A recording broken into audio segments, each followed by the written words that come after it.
بسم اللہ الرحمن الرحیم الحمد للہ وحدہ والصلاة والسلام علی من لا نبی بعدہ۔ میں ڈاکٹر عزیز الرحمن صاحب کا بہت ممنون ہوں، اور یہ ان کا اصرار کچھ برسوں سے تھا کہ جمالیات پر اسلامی زاویے سے گفتگو کی جائے، تو اللہ کا شکر ہے کہ موقع آ گیا۔ لیکن اب انہوں نے جو پوری فہرست بتائی ہے جو پچھلی، تو وہ ایسا ہے جیسے عقابوں کی روایت اب یہ کووں سے آگے بڑھا رہے ہیں۔ اب وہ تو بہرحال وہ ہے، اور میری انتہائی خوش قسمتی ہے کہ حضرت مولانا فضل الرحمن صاحب کی زیارت کا موقع بھی ملا، گو کہ یہ دوسری زیارت ہے، لیکن بہت تو۔ اور ایک ہمارے بزرگ کے صاحبزادے بھی آئے ہیں، وہ مولانا محمد عالم صاحب رحمہ اللہ، وہ ہمارے شیخ کے بہت قریب تھے، شاگرد بھی تھے۔ تو وہ مولانا محمد عالم صاحب کی ایک بات میں بتا دوں تو وہ امید ہے کہ یہ جو گفتگو اب ہم کریں گے اس میں ایک جوہری چیز مجسم ہو کے سامنے آ جائے گی۔ وہ ہے کہ میں نے ان جیسا ملامتی متبع سنت نہیں دیکھا۔ مولانا محمد عالم صاحب کیونکہ وہ شہرت والے کاموں میں نہیں تھے، وہ تدریس میں زیادہ رہے، اور اس میں بھی کوشش کرتے تھے کہ نمایاں نہ رہوں، اور بظاہر بہت ہنسی مذاق بھی کرتے تھے، ڈانٹتے بھی تھے، لیکن یہ کہ ان کا ایک میں بتاتا ہوں تو اسی سے اندازہ ہو جائے گا کہ ہمارے یہاں تصوف کی روایت کے حقیقی ورثہ کون تھے۔ خود کو صوفی کہے بغیر تصوف کی روایت کے تمام مقاصد کو اپنی ذات سے پورا کر دکھانا، تو وہ کوئی صوفی نہیں تھے، تو صوفیانہ ان کی کوئی مصروفیت میرے علم میں نہیں ہے۔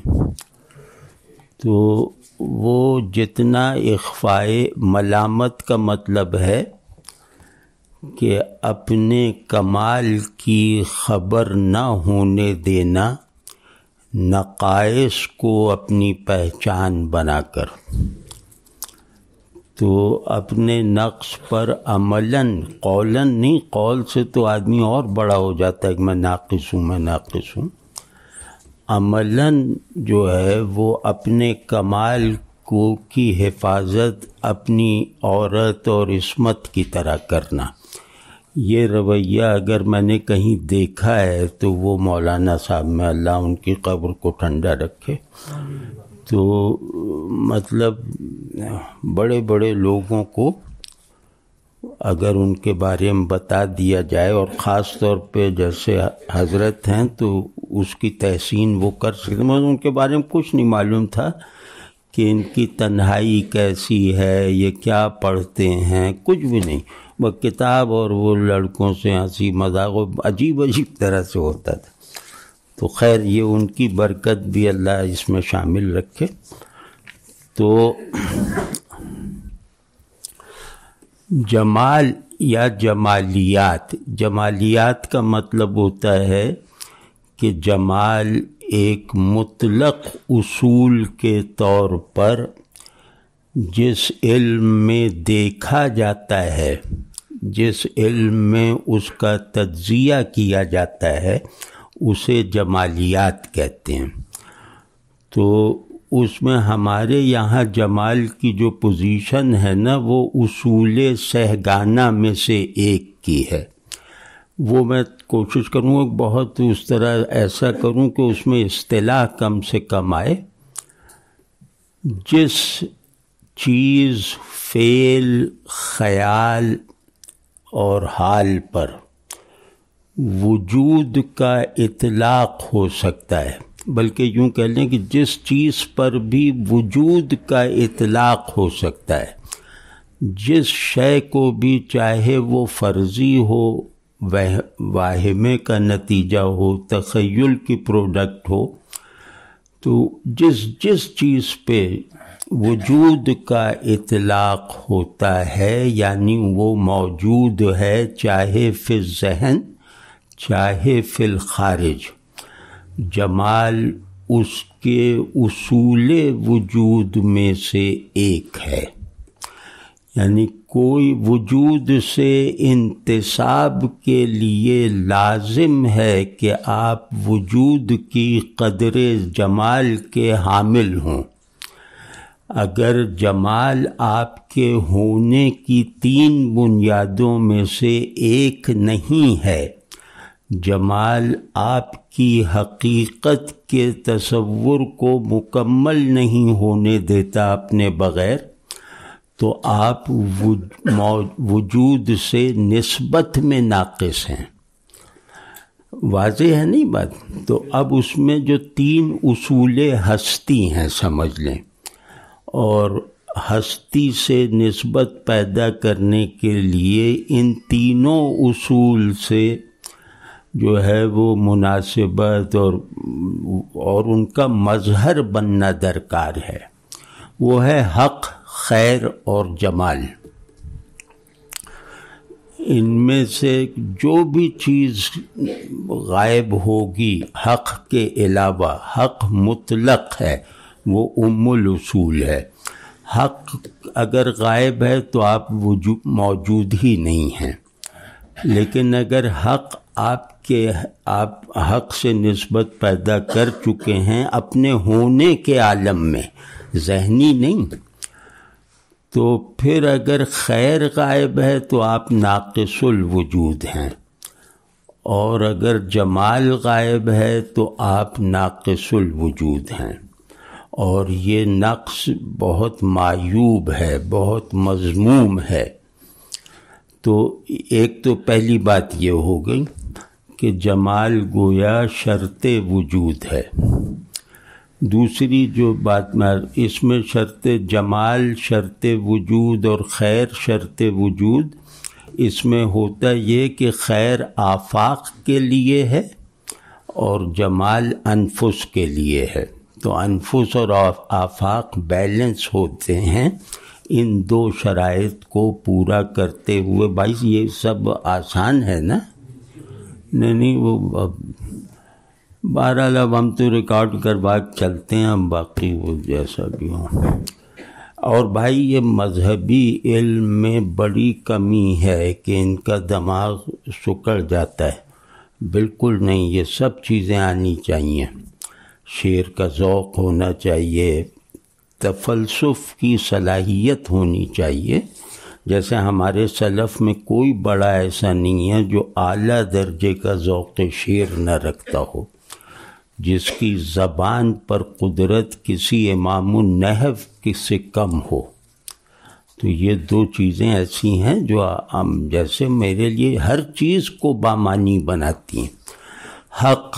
حق اگر جمال سے منقطع ہے تو آپ نے گویا اس کو مسخ کیا،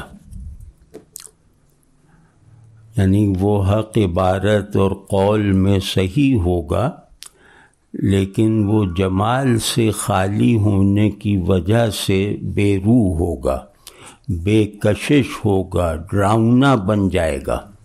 واضح ہے نا؟ جمال کی یہ حیثیت ہے۔ تو خیر وہ انفس آفاق کی بات ہم نے کی۔ اب دوسرا ایک اور اصول ہے جو زیادہ مذہبی ہے، مطلب جو مذہبی ذہن وغیرہ آسانی سے سمجھ سکتے ہیں، کہ جمال کی اساس جو ہے وہ آیے الہی کے تصور پر ہے۔ جمال کی پیدائش جو ہے وہ اس یقین بلکہ عقیدے سے ہوتی ہے مسلمان میں کہ ہر شے، یعنی وہی وجود سے نسبت رکھنے والی ہر شے وہ اللہ کے ظہور کا روزن ہے۔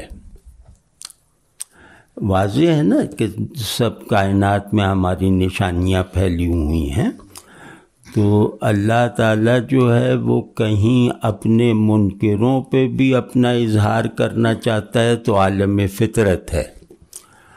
تو بس جمال، ہمارا تصور جمال اور اس کی تمام تفصیلات ذوقی ہوں یا علمی ہوں، وہ سب کی سب منحصر ہیں اس عقیدے پر کہ جو ہے وہ اللہ سے اپنی نسبت پر شاہد قاطع ہے۔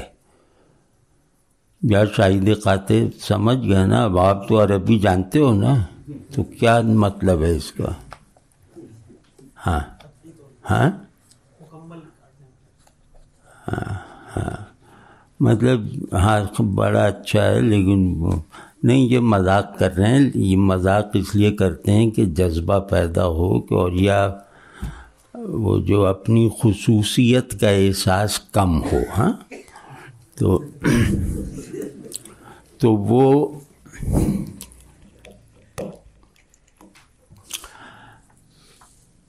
ہمارے تصور دین میں آیت نام ہے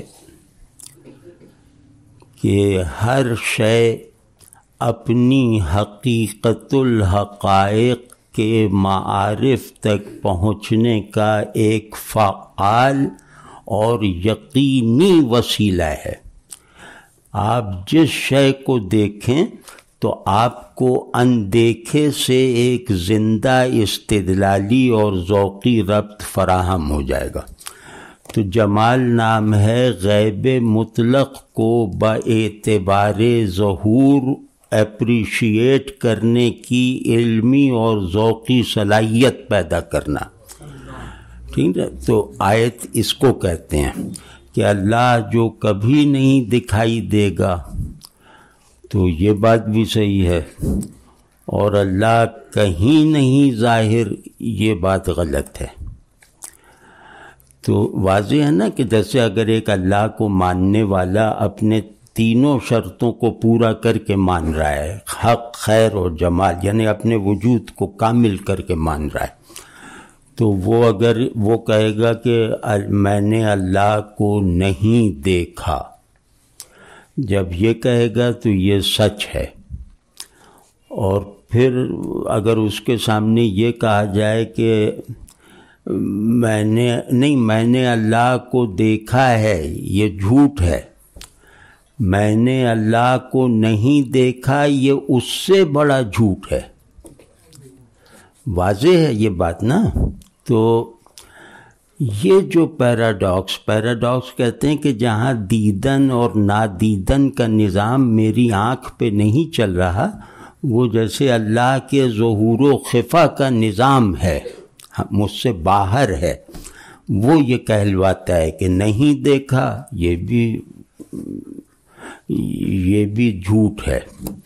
تو آیت کا لفظ، آیت کا تصور اس بات کی شہادت دیتا ہے کہ جو یہ کہے کہ میں نے اللہ کو نہیں دیکھا، وہ گویا ناقص الوجود، ناقص الایمان اور اپنے تعلق میں غیر سنجیدہ ہے، اللہ کے ساتھ اپنے تعلق میں غیر سنجیدہ ہے۔ اب آپ سوچیں کہ ہمارے اتنے بڑے جو مقاصد ہیں، یعنی کہ ہمارے دین کا، یعنی بندگی کا ایک مقصود یہ ہے کہ ہم اللہ کی حضوری میں رہنے کی عادت ڈالیں، یعنی ہم صاحب احسان بن جائیں، اپنے خیال، حال اور فعل کی تمام یکجانی کے ساتھ ہمارا فعل بھی اللہ کو گویا دکھانے کا کام کرے، ہم اللہ کو گویا دیکھنے کے ایسے عمل میں اللہ کی توفیق سے پڑ جائیں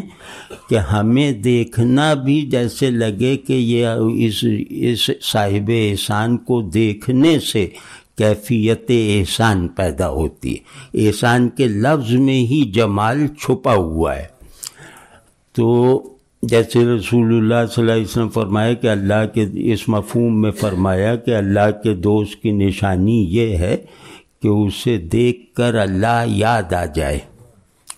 یہ جو دیکھ کر اللہ یاد آنا ہے یہ پڑھ کر اللہ یاد آنے سے مختلف ہے. اب واضح ہے نہیں بات کہ ایک آدمی ظاہر ہے کہ مذہبی کتاب پڑھ رہا ہے, دعاؤں کی کتاب پڑھ رہا ہے, علمی کتاب پڑھ رہا ہے, تو اس کا جو اللہ کو یاد آنے کا عمل ہے نا وہ ذہنی ہوتا ہے, اس میں تفصیل ہوتی ہے. لیکن کسی ولی اللہ کو دیکھ کر اللہ کو یاد آنے کا عمل قلبی ہوتا ہے, روحانی ہوتا ہے, اس کی تاثیر ذہنی نہیں قلبی ہوتی ہے, اور اسی وجہ سے اس میں دوام پیدا ہو جانے کا امکان زیادہ ہے.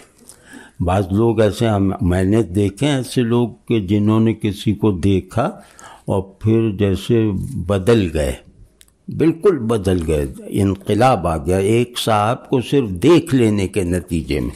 ایسے میں نے 2-3 لوگ دیکھے ہیں. تو پہلی بات جو مذہبی ذہن کو اپنی کوتاہی کے طور پر اب سمجھنی چاہیے وہ یہ ہے کہ ان کا ذوق جمال ان کے شعور حق سے لا تعلق ہے. تو اگر حق کا شعور جمال کے ذوق کے ساتھ نہیں ہے تو حق مجرد ہے, موجود نہیں ہے. یعنی آپ اس میں سے جمال منہا کر رہے ہیں نا. اب یہ مجھے معلوم نہیں کہ آپ تو حضرات علماء ہیں, اس روایت کی سند آپ جانتے ہوں گے کہ اللہ جمیل ہے اور جمال کو پسند کرتا ہے. تو یہ اس میں ایک بہت گہری بات ہے جو میں بعد میں عرض کرتا ہوں. تو پہلی بات یہ ہے کہ اگر اپنے آپ کو حق سے شاداب رکھنا ہے تو ذوق جمال فائنل ہے, مطلب ذوق جمال کے بغیر یہ ممکن ہی نہیں ہے. اور اگر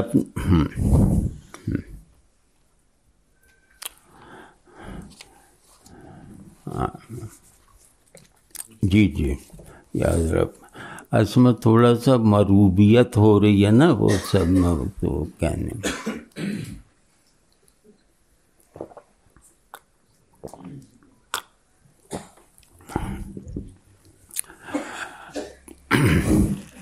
یعنی جمال موجب حضور ہے.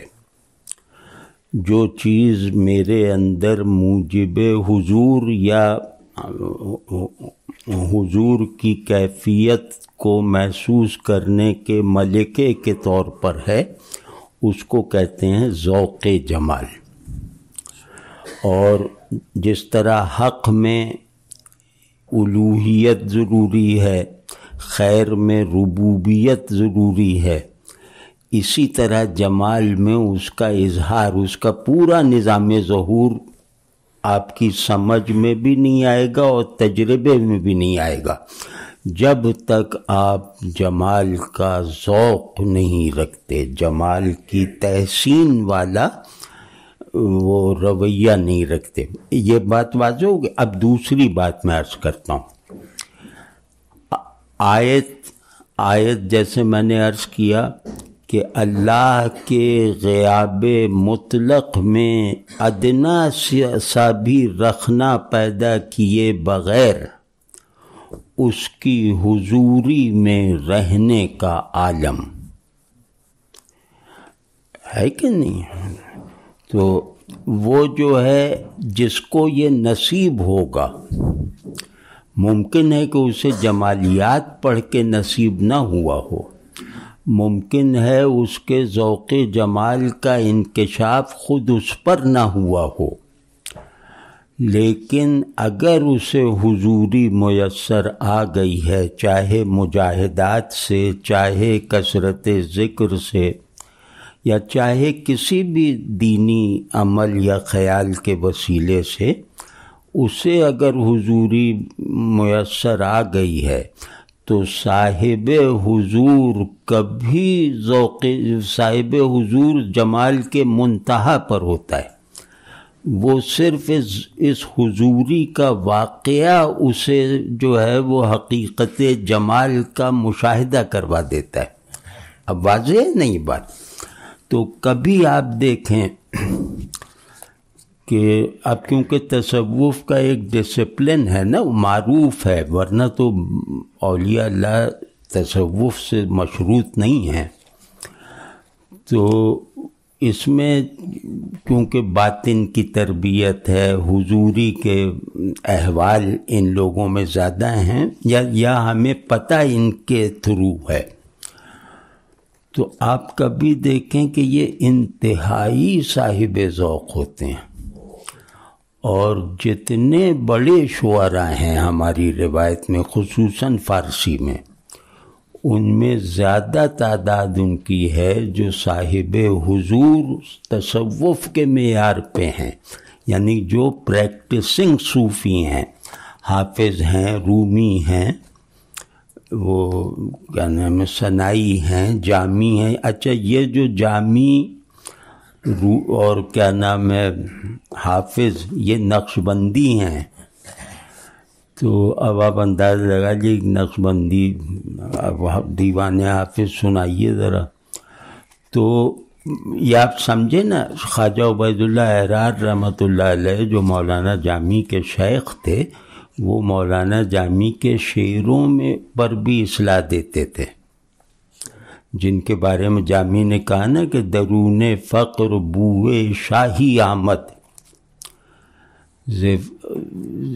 بفیض کیا یہ تدبیر عبید اللہ آمد، ز فیضان عبید اللہ آمد، درون فقر بوئے شاہی آمد.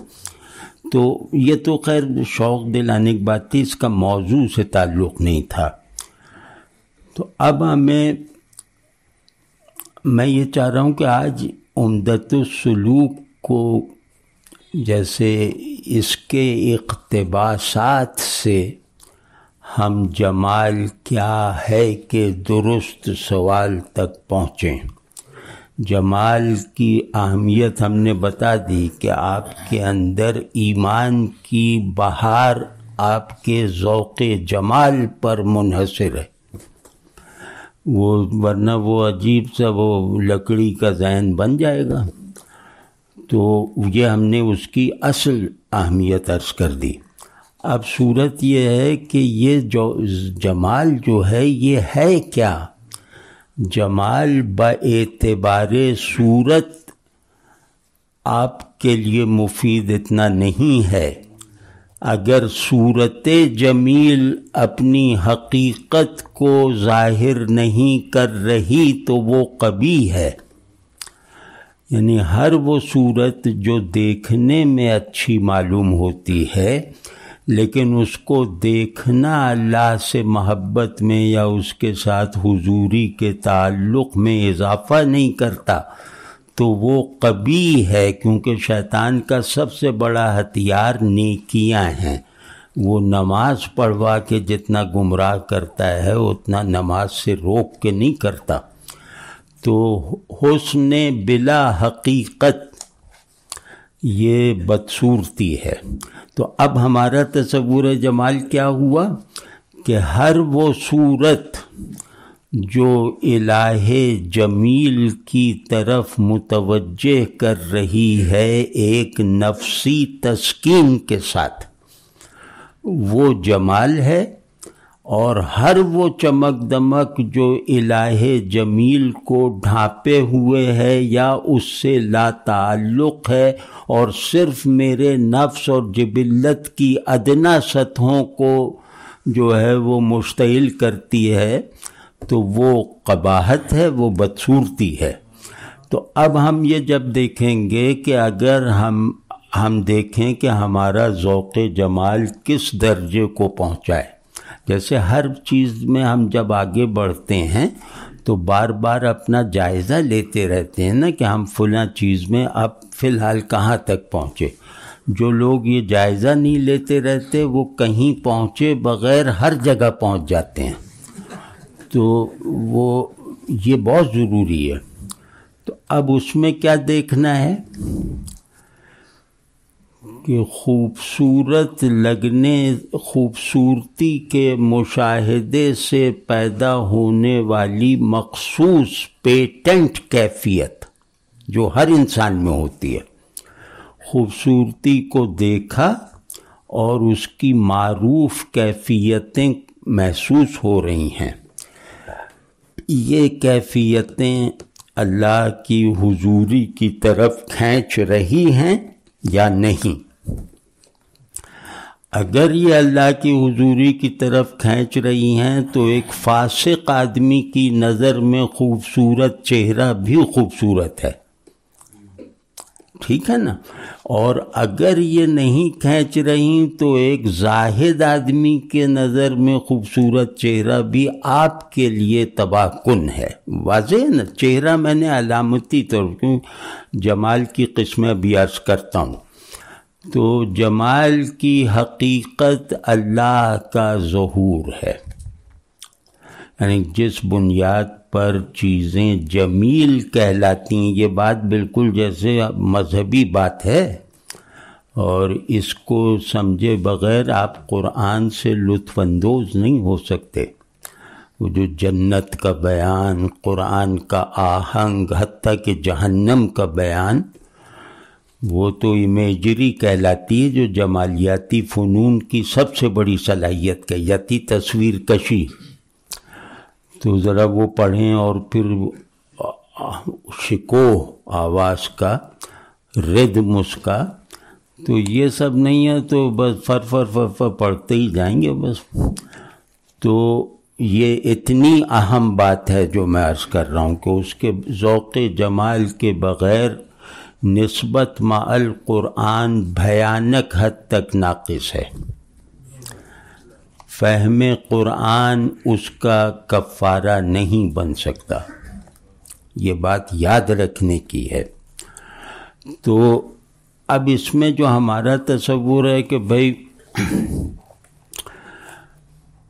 چیز ہمارے درمیان غیب کے جتنے شہود کے مناظر ہیں اتنے ہی غیب کی طرف کھلنے والی کھڑکیاں ہیں.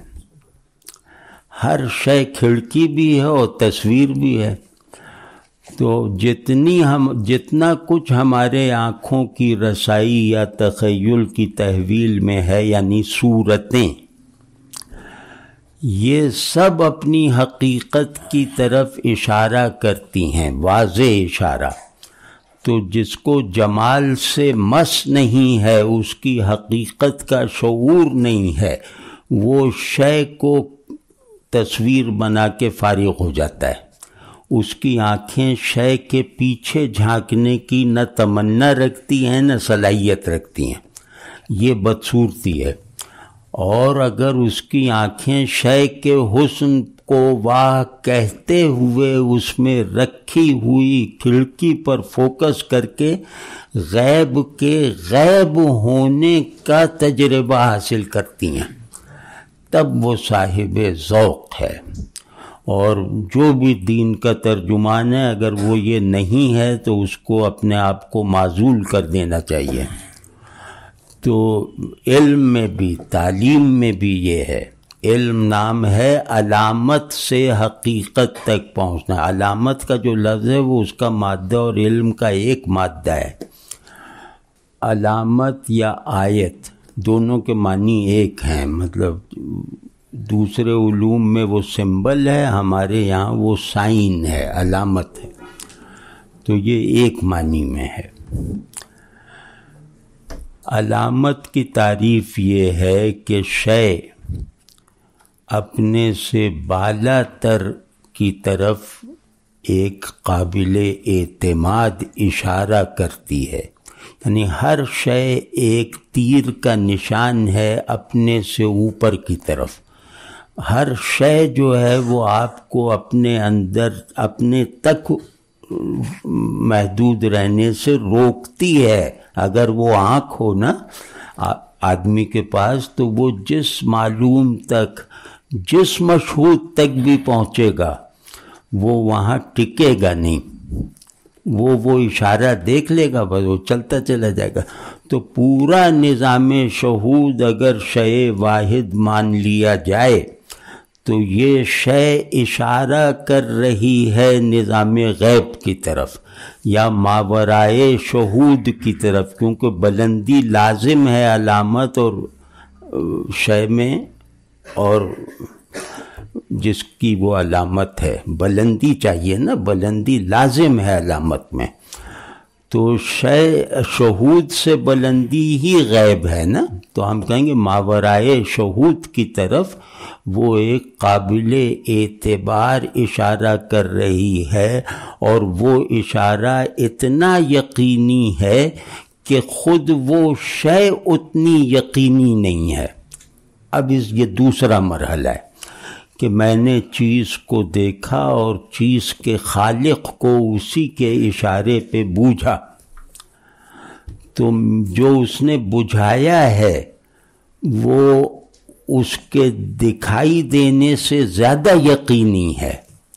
ہر شے اپنے سے پیدا ہونے والے یقین کو منتقل کر دیتی ہے اس شے کی طرف جس کا مشاہدہ ممکن نہیں ہے، جس کا تجربہ ممکن نہ ہو، جس کا علم ممکن نہ ہو. یا یہ بات پھیلانی نہیں چاہیے، اس بات کی تبلیغ نہیں کرنی چاہیے. تبلیغ ان باتوں کی بھی تو کرو نا کہ تم اندھے نہ بنو، تم اپنی بینائی کو دکھائی دینے یعنی بینائی کی منزل شے کو نہ بناؤ. اپنی بینائی کو تسلسل میں نہ رکھنے والا دل کا اندھا ہے. جس کی بینائی حالت تسلسل میں نہیں ہے وہ گویا اس کا دل اندھا ہے. اتنی خوفناک صورت ہے، اور حساسیت ہی نہیں ہے کوئی کہ بھئی اللہ ہر وقت حاضر ہے، بس کبھی ادھر جھک گئے کبھی ادھر جھک گئے. تو جیسے ساری زندگی شہود کو نہ دیکھنے اور اللہ کو دیکھنے میں گزر جائے گی. تو یہ کہاں ہے؟ آپ بتائیے کہاں ہے یہ نصاب، کہاں ہے یہ وہ سب تعلیم؟ یہ تعلیم کی روح ہے. اور قرآن شریف کوئی ریسرچ اسکالروں کے لیے تھوڑی اترا ہے کہ یہ اس کا یہ دم سے دم باندھتے چلے جا رہے ہیں. ریسرچ کی کتاب نہیں ہے یہ، کتاب وجود ہے، کتاب تکوین ہے. اس کا ہر کلمہ کن ہے، اور آپ کے اختیار میں دیا گیا کہ تم خود ہی اپنے آپ کو پیدا کرتے جاؤ، اس میں سے ایک کن بلند کر دو. آپ سمجھ رہے ہیں نا؟ تو ہمارا جمال غیب میں ہے، اس کا اظہار وہ شہود ہے. یعنی پورا جو نظام شہود ہے یہ جمیل اس لیے ہے کہ یہ خود کو اعتباری بنا کر حقیقت غیبی کو حقیقی باور کروا دیتا ہے. کبھی یہ کر کے دیکھو، اللہ جانتا ہے کہ تمہاری نظر دیوار کو اعتباری سمجھنے اور جو دیوار کے ماورا یا پیچھے ہے اسے حقیقی جاننے کا تجربہ حاصل کر لے گی. کبھی بھی کر کے دیکھیں. شہود کی صرف ایک معنویت اور ایک اہمیت ہے، عقل کے لیے بھی، قلب کے لیے بھی، علم کے لیے بھی اور وصول کے لیے بھی، کہ یہ خود کو اعتباری بناتا چلا جاتا ہے. شہود کا علم جتنا بڑھتا جائے گا اتنا گویا اس کے اعتبار کے دلائل اور شواہد اکٹھے ہوتے چلے جائیں گے اور اس کے اعتباری ہونے میں ایک تیقن کی حالت ذہن اور دل کو حاصل ہوگی، اور پھر جب اس کا اعتبار آپ کے اندر پوری طرح جڑ پکڑ لے گا تو پھر یقینی وہ ہے جو شہود سے بالا ہے، حقیقی وہ ہے جو شہود سے بالا ہے۔ محی الدین ابن عربی رحمۃ اللہ علیہ نے ایک قول میں اس پوری بات کو سمیٹ دیا ہے کہ الحق محسوس والخلق معقول۔ اب مجھے عربی نہیں آتی، رٹا ہوا ہے مطلب، تو حق محسوس ہے، یعنی اس محسوس تو واضح ہے نا، علم کے دو ذرائع ہیں نا، ایک معلوم محسوس ہے جو تجربہ ہو جائے، ایک معلوم معقول ہے جو فی ذہن ہے جو تجربہ نہ ہو۔ واضح ہے نہیں بات؟ تو وہ کہہ رہے ہیں کہ لوگ کہتے ہیں کہ خلق محسوس ہے کہ اس کو ہم یقین سے دیکھ رہے ہیں، اور اللہ جو ہے وہ غیب میں ہونے کی وجہ سے معقول ہے۔ یہ ہمارے متکلمین کا اجماعی موقف تھا۔ تو شیخ اکبر نے فرمایا کہ الٹی بات ہے، انہوں کا محسوس کا مطلب وجود جزئی۔ آپ میں سے کس نے معقولات پڑھی ہے؟ بھائی اپنی اصطلاحیں تو آنی چاہیے نا۔ وجود کی دو شاخیں ہیں، خارج میں اور ذہن میں۔ تو خارج میں جو ہوتا ہے اسے کہتے ہیں وجود جزئی۔ وجود جزئی کا مطلب ہے کہ اس کا ادراک حواس سے ہوتا ہے یا ہونا ممکن ہے فی الخارج، اور وجود جو کل وہ ہے دوسرا، وہ خیر وہ ہے۔ تو دیکھا نا، آپ نے جواب دیا نہیں اور ہم سے ہی بات بھول گئی۔ وجود جزئی کسی نے بتایا ہی نہیں۔ تو اب بہرحال وہ کہ ہاں وجود کی دو قسمیں، جزئی اور ذہنی، خارجی اور ذہنی۔ ہاں تو ہاں وہ ابن عربی صاحب کا قول تھا نا، تو وہ کہہ رہے ہیں کہ جزئی کو محسوس کہتے ہیں اور ذہنی کو معقول کہتے ہیں۔ ذہنی مفروضہ ہوتا ہے، جزئی جیسے یقین ہے کہ اس میں کوئی اختلاف نہیں۔ کلی اور جزئی میں فرق تو یا کتابوں میں پڑھ لیا ہوگا نا۔ نہیں بھائی، آپ میں سے کوئی صاحب بتائیں کلی اور جزئی میں کیا فرق ہے؟ جو فارغ التحصیل ہیں وہ بتائیں۔ اب کس بات پہ ہم سے اکڑتے رہتے ہو کہ ہم عالم ہیں تم عامی ہو؟ اب بھائی یہ سب ہماری مذہبی نصاب میں ہے نا۔ کلی وہ ہے جو ذہنی ہے اور امکان شرکت کو قبول کرتی ہے۔ یہ بالکل مدرسانہ الفاظ کی تعریف ہے، آپ کتاب میں دیکھیں گے تو ملتا جلتا لفظ ملے گا۔ کلی وہ امر بسیط ہے جو نفس شرکت کو قبول نہیں کرتا، اور جزئی وہ ہے جو شرکت کو قبول کرتا ہے، یعنی آپ اور آپ اور آپ۔ کلی میں اور نہیں ہوتا یا نہیں ہوتا، واضح ہے نا۔ تو اس کو بہرحال وہ کرتے ہیں۔ تو یار جو ناہمواری ہو رہی ہے اس کا سبب آپ لوگ ہیں، یہ جو کبھی ادھر جا رہے ہیں کبھی ادھر جا رہے ہیں، لیکن علم اسی طرح حاصل ہوتا ہے۔ علم لیکچر دینے اور سننے سے نہیں ہوتا، علم شرمانے سے حاصل ہوتا ہے۔ تو اب آپ لوگوں کو تو کوئی شرماتا ہی نہیں، آپ تو خود ہی دوسروں کو ڈراتے ہیں۔ تو یہ ذرا سا خیال رہے۔ ہاں تو شیخ محی الدین ابن عربی نے، یہ مجھے لگتا ہے الہامی قول ہے، اللہ نے القا فرما دیا، کیونکہ اتنا مکمل فقرہ ہماری تاریخ میں کم ہے۔ کہ جو پورا یونیورس آف ڈسکورس بنا سکتا ہے. تو انہوں نے کہا کہ یہ شہود اعتباری ہے، جو ماورائے شہود ہے وہ محسوس ہے، یعنی وہ یقینی ہے، وہ تصدیق کلی ہے، یہ اعتبار محض ہے.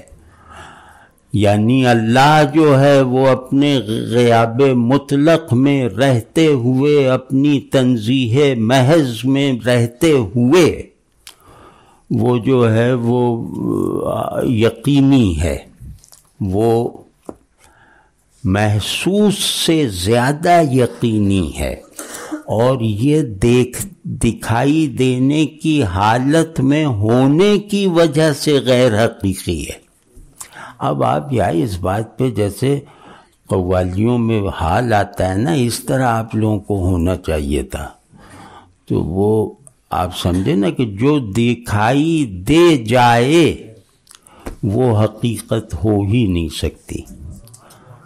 تو یہ دنیا حقیقی نہیں ہے، مخلوق حقیقی نہیں ہے، یہ معقول ہے، ہم لوگوں کا واہمہ ہے کہ ہم موجود ہیں.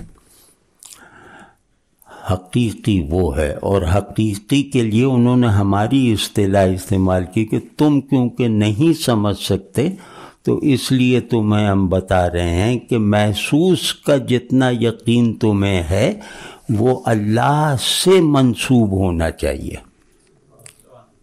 ٹھیک ہے نا؟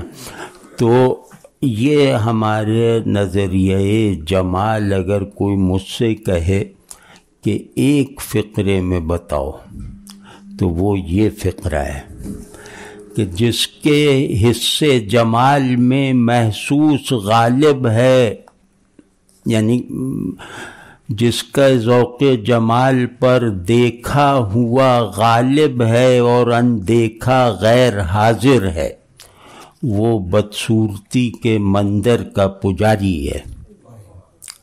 یہ ہے اس کی اہمیت. تو اب شیخ کہتے ہیں کیونکہ ہر شے غیب کو دکھانے اور چھپانے دونوں کا کردار ادا کرتی ہے. اللہ کا امتحان یہ بھی ہے نا، اللہ ہمارا امتحان لے رہا ہے. تو یہاں ہر چیز، یہ میرے ناخن سے لے کر آسمان کے ستاروں تک، ہر چیز دو کردار ادا کرتی ہے، ہمارے تابع ہے، ہم اسے جو چاہے بنا لیں. وہ کیا ہے کہ یہ رکاوٹ ہے دیکھنے میں، اور یہ واحد وسیلہ ہے دیکھ لینے کا. یا تو اسے دیکھو گے تو بس یہیں کے ہو، اور اس کا دکھایا ہوا دیکھو گے تو پھر تم صاحب ذوق جمال ہو. جو یہ دکھا رہی ہے وہ دیکھو، کیونکہ حسن سطح پہ نہیں ہوتا، یہ سب جانتے ہیں نا. حسن آنکھوں کو ایک حد سے زیادہ تجاوز نہیں کرنے دیتا. یہ سب کے تجربے میں، پینٹنگ کا کوئی ماہر ہونا وہ بھی اس بات کی تصدیق کرے گا کہ ایک اچھی تصویر جو ہے وہ ایک خاص حد تک دکھائی دینے کے لیے ہوتی ہے، پھر اس کے بعد وہ آپ کی آنکھوں کو بند کروا دے گی. مطلب آپ آنکھوں کا داخلہ ہر اچھے منظر میں کہیں نہ کہیں ممنوع ہو جاتا ہے. ٹھیک ہے نا؟ دیکھنے والی مرئیات میں یہ حالت ہے کہ اگر آپ جمالیاتی ذوق سے چیزوں کو دیکھیں اور آپ کو کوئی غیب وغیرہ کا نہ ہو، تو صرف اس یونٹ میں وہ آپ کو ایسا لگے گا، اس پہ نظریں گاڑ کے اس کے حسن سے محظوظ ہوتے ہوئے، ہیبت زدہ ہوتے ہوئے آپ اس کی تہوں میں گویا اترتے چلے جا رہے ہیں، اور ایک موقع پہ آپ کو لکھا ہوا آ جاتا ہے کہ آنکھوں کا داخلہ ممنوع. اسی میں ہوتا ہے وہ. تو جو اس ممانعت کو توڑ دے وہ صاحب ذوق جمال ہے. ٹھیک ہے نا؟ تو اب یہاں سے میں ہمارے یہاں کا جو جمالیاتی اسٹرکچر ہے وہ مذہبی روحانی معنوں میں وہ حضرات نقشبند نے اس کو انسٹیٹیوشنلائز کیا ہے، سلف نے، مطلب نقشبندیوں کا سلوک جو ہے اور نقشبندیوں کے اشغال جو ہیں، سلوک سے مراد جو ہے وہ جیسے سلوک ختم ہو جاتا ہے نفی اس بات پہ تو پھر ان جذب ہے، تو خیر وہ تو ٹیکنیکل تفصیلات ہیں، تو ان کے سلوک میں اخفا غالب رہتا ہے ظہور پر، یہ اللہ کی دو شانوں میں رہتے ہیں، مطلب ان کا سلوک کیا ہے کہ اللہ کی دو شانوں میں رہو دوام حضور کے ساتھ، یہ بس ان کا منتہی یہ ہے، وہ کیا ہے ظہور اور اخفا، کہ ظہور کو بھی وہ ایک ہی آنکھ سے ظہور اور اخفا کے حقوق ادا کرتا ہے، دل اس کے اخفا کے حقوق ادا کر رہا ہے، خفا، اخفا نہیں خفا، خفا کے حقوق ادا کر رہا ہے، آنکھیں جو ہیں وہ کیا کہتے ہیں ظہور کے آداب بجا لا رہی ہیں۔ یہ نقشبندیوں کے سوا یہ جو تنظیم ہے نا یہ کہیں اور نہیں ملے گی۔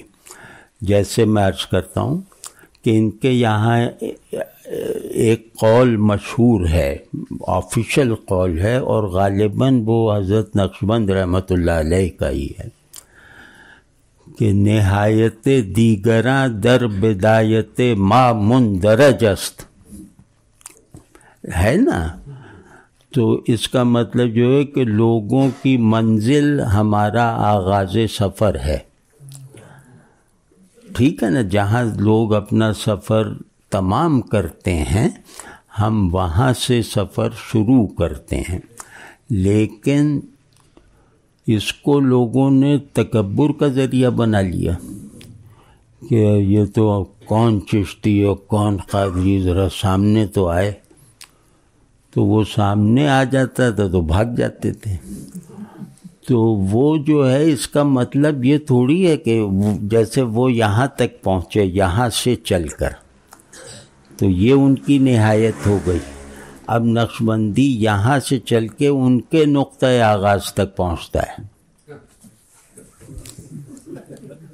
یہ ہے، اس کے بعد سفر نہیں ہے، ایک یہ مطلب ہے سلوک میں، مطلب یہ ہے جیسے یہاں ذکر اسم ذات سے شروع ہو کے کلمہ پورا ہوتا ہے نفی اس بات پہ، وہاں ترتیب ہے لا الہ الا اللہ سے اللہ تک پہنچنا، یہ پہنچتے ہیں اللہ سے لا الہ الا اللہ تک، تو یہ کیا ہے وہی ہے نا، وہ ادھر سے آئے ہم ادھر سے ادھر ہی گئے، یہی دو پولز ہیں، اس میں مطلب کوئی فخر اور دوسروں کو کمتر سمجھنے والی عادت نہ ڈالو۔ تو وہ حضرت مجدد صاحب رحمۃ اللہ علیہ اپنا محسن بتاتے ہیں شاہ کمال کیتھلی کو، وہ قادری تھے، جس نے مکتوبات پڑھے ہوں وہ سمجھتا ہے کہ ان کا سینہ سورج کی طرح روشن، مطلب جیسے مریدانہ ارادت رکھتے ہیں شاہ کمال کیتھلی، اور وہ قادری تھے۔ تو خیر اب مطلب یہ کہ یہ بھی ذرا بات آج کل ایک بڑا ہنگامہ بھی مچا ہوا ہے، لیکن بہرحال تو اس لیے بھی کہہ رہا ہوں کہ یہ تو ہاں، تو ان کا جو سلوک، پہلی بات کیا کہی کہ ان کے سلوک کا مزاج جو طالب صادق میں پہلے دن سے گویا اپنی تعمیر کرنا شروع کر دیتا ہے، یہ جو تنظیم ترتیب اور نظم و ضبط ہے نا یہ نقشبندیوں سے خاص ہے، مطلب ان کے اسباق بھی چلے آ رہے ہیں ایک سے، اور سلسلوں میں ایسا نہیں ہے، لیکن ایسا نہ ہونے کو ان کی کمزوری نہ سمجھا جائے، اس کی حکمت ان کی دوسری ہے۔ تو اب یہ میں گیا، میں نے بیعت کی اپنے شیخ سے، اور انہوں نے توبہ کے کلمات پڑھوا کر مجھ سے کہا کہ دل پہ توجہ دو، اور اس میں جیسے ذکر کی کیفیت بصورت آواز یا بحالت ارتعاش یا بکیفیت حرارت مختلف جو وہ تمہیں محسوس ہوگی، اس پہ پھر یہ کرنا جب یہ یہاں جاری ہو جائے تو اس پہ ذرا آنکھیں جمائے رکھنا، مطلب اس سے غفلت نہ کرنا، رہ کر دیکھا کرو کہ وہ کیفیت آتی ہے نظر ڈالتے ہی، تو پھر پختہ ہوگا یہ ذکر۔ اس کو کہتے ہیں وقوف قلبی اصول ہے نقشبندیوں میں۔ تو اب وہ ہو گیا، تو وقوف قلبی کا عمل کیا ہے؟ کبھی سوچا ہے کہ اس کے پیچھے بزرگوں کی مصلحت کیا تھی؟ کہ قلب پر نگران رہو، ایسی نگرانی جو کسی اور شے سے منسوب نہیں ہو سکتی۔ یعنی تم نماز پڑھنے گئے ہو، 2 لاکھ روپے تمہارے اس میں ہے، تو اس پہ نگرانی جتنی ہے وہ اس نگرانی کے مقابلے میں کچھ بھی نہیں ہونی چاہیے، قلب کی نگرانی۔ تو اب قلب کی نگرانی سے ذوق خفا پیدا ہو جاتا ہے کہ مجھے نظریں گاڑنی ہیں یہاں انفس پہ، آفاق میں نہیں۔ آفاق میں تو آنکھیں پھیرنے کی مشق کرنی چاہیے، آنکھیں گاڑنے کی مشق دل پہ کرو۔ یہاں سے ذوق خفا شروع ہو جاتا ہے اور آدمی کو واقعی لگنے لگتا ہے کہ جیسے وہ 2 دنیاؤں میں رہ رہا ہے، ایک میں رہنے پہ مجبور ہے، دوسرے میں رہنے میں لطف اندوز ہو رہا ہے، تو وہ چل رہا ہے۔ اب وہ سلوک چل رہا ہے کہ یہاں کا لطف اور یہاں کی الجھن میں تضاد نہ رہے۔ اب قلب سے سلوک یہ چلتا ہے کہ ظہور اور اخفا دونوں کو ہم آہنگ رکھے، دونوں کو مربوط رکھے اور دونوں سے ایک حال کی اخذ کرے۔ یعنی جو میرا حالت حضور ہے وہ ایک ہی حال ہے، وہ ظہور اور اخفا کے ملنے سے پیدا ہوا ہے۔ تو اب یہ مانوس ہونا شروع ہو گیا۔ اب اس میں جو ترک دنیا اور جیسے بعض لوگ بہت زاہد بن جاتے ہیں، یہ سب نہیں ہوتا۔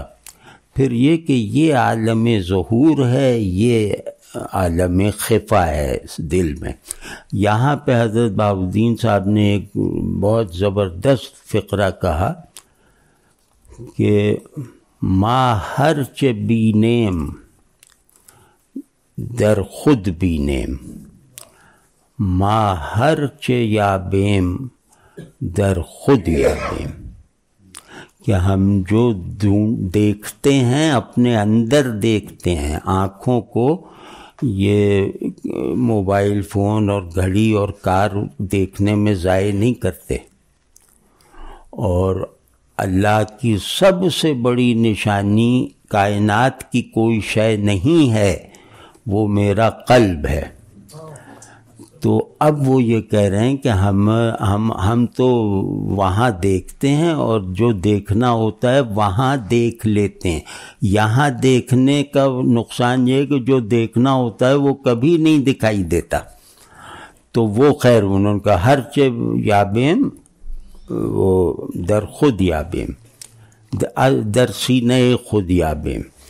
تو یہ جو قول ہے، کبھی اگر کوئی نقشبندی نسبت رکھنے والے خوش نصیب بیٹھے ہوں تو وہ اس قول پہ غور کریں، اپنے اندر ہی دیکھنا، ہم نے جو دیکھا اپنے اندر دیکھا۔ ما ہرچ یابیم در دل خود یابیم، در دل خود ما یابیم، ہر چه دیدیم در دل خود ما دیدیم۔ یہ ہے قول۔ تو اس قول کا مطلب کیا ہے؟ اس کا مطلب شعور جمال کے بغیر سمجھا ہی نہیں جا سکتا۔ اس کا مطلب فلسفہ عرفان سے سمجھا ہی نہیں جا سکتا جب تک کہ دل جمال سے مانوس نہ ہو۔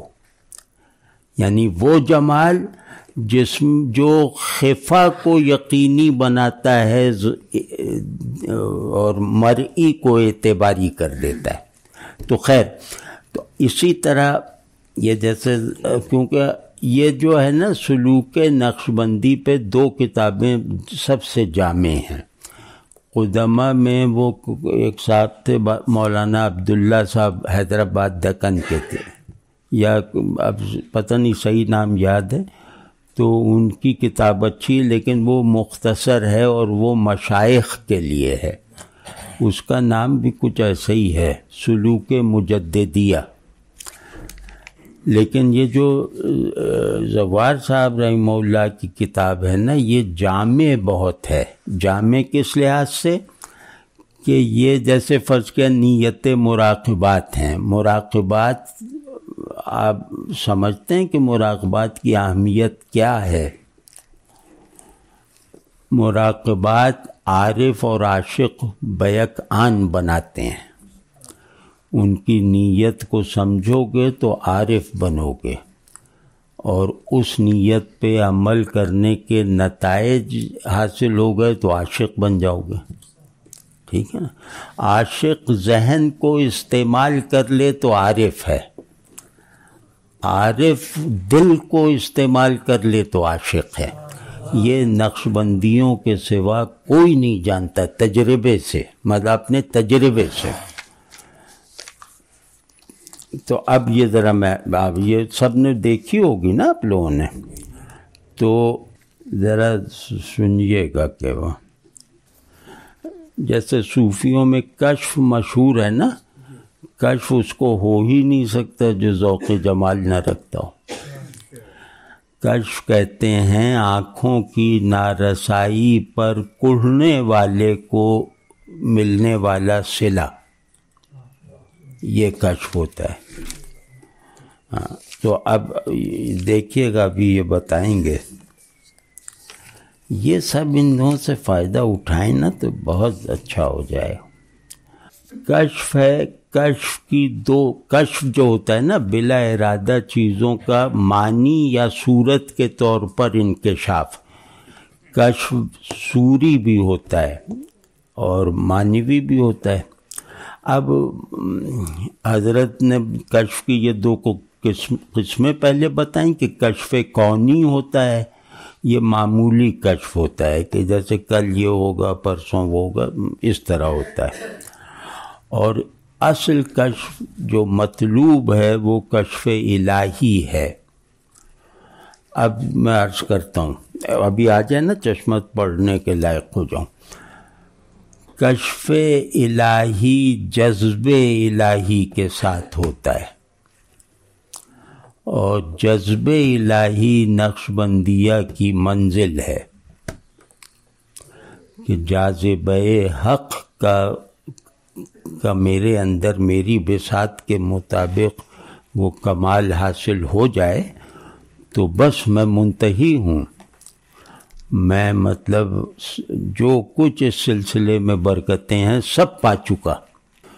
تو جذب الہی کی جاذبہ، یار یہی بتا دو جاذبہ کسے کہتے ہیں؟ جاذبہ الہی.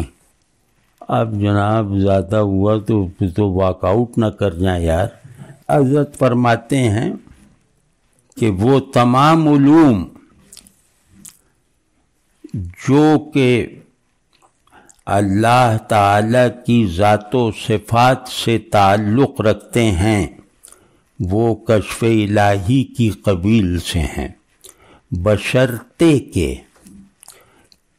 عالم مثال میں کشف کی آنکھ سے دیکھے.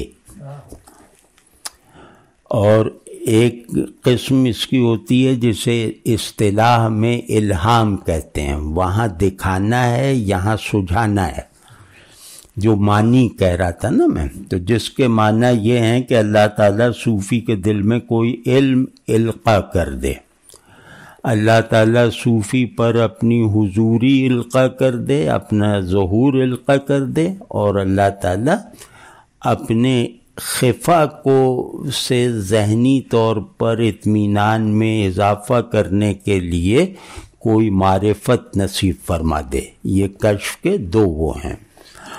تو آپ یہ سمجھیں نا، کشف کا مطلب کشف کبھی ممکن نہیں ہے جس کی آنکھیں پاک بھی نہ ہوں.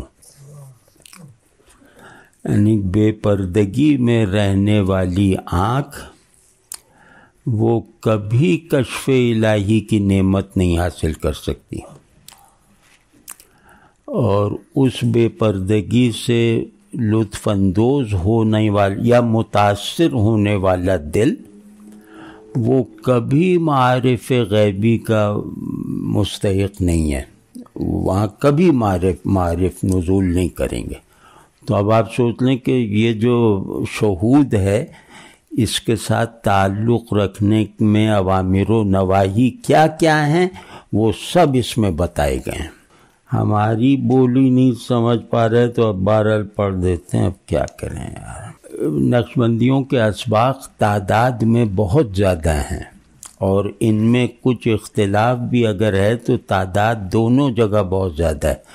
بعض جگہوں پہ وہ تمہیدی وہ ہیں تو وہ بڑھ جاتے ہیں، لیکن ان کے 44 کہیں 49 اس طرح کے ہیں.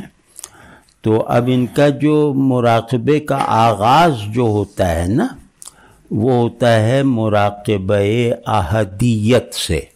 یہ ذرا سنیے. مراقبہ کہتے ہیں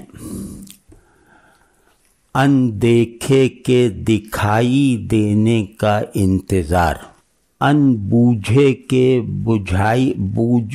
بوجھائی دینے کا انتظار، اشتیاق کے ساتھ اور یکسوئی کے ساتھ. یکسوئی یعنی سنجیدگی کے ساتھ، پریشاں خیالی کے بغیر، یعنی ذہن مراقبے سے بطریق یکسوئی مستفیض ہوگا.